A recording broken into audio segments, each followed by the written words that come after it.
आळंदी ते पंढरपूर या पालखी महामार्गावरती फलटण तालुक्यातील राजुरी गावच्या हद्दीमध्ये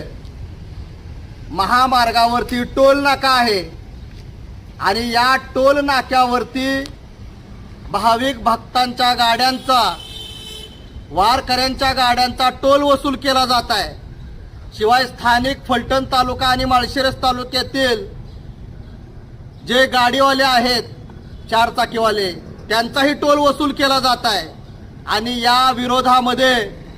स्थानिकांचा टोल घेतला नाही पाहिजे, स्थानिक तालुक्यांच्या पदाधिकाऱ्यांचा आणि तालुक्यातील नागरिकांचा टोल घेतला नाही पाहिजे आणि भाविक भक्त वारकरी जे माऊलींच्या पालखीच्या सोबत या रस्त्याने येत आहेत त्यांच्या गाड्यांचाही कसल्याही प्रकारचा टोल वसूल करू नये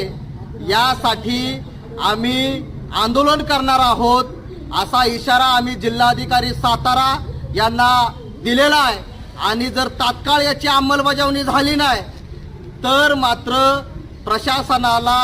आणि टोल नाक्याच्या प्रमुखांना आमच्या रोषाला सामोरं जावं लागेल। कारण अजून रस्ता पूर्ण नाहीये, रस्त्यातील खड्डे पूर्णतः बुजवलेले नाहीयेत, रस्त्याचं काम प्रगतीपथावरती आहे आणि तोपर्यंत लगेचच टोल वसुली सुरू झालेली आहे। हा अन्याय आहे। माझा सरकारला असा प्रश्न आहे की आषाढी वारी सुरू झालेली आहे आणि आषाढी वारीच्या निमित्ताने लाखो भाविक भक्त या रस्त्याने ये जा करत असतात, त्यांच्या गाड्या ये जा करत असतात, वारकरी या रस्त्याने जातात, त्यांच्या गाड्यांच्या दिंड्यांच्या गाड्या जातात आणि त्यांच्याकडून टोल वसूल करण्यासाठीच तुम्ही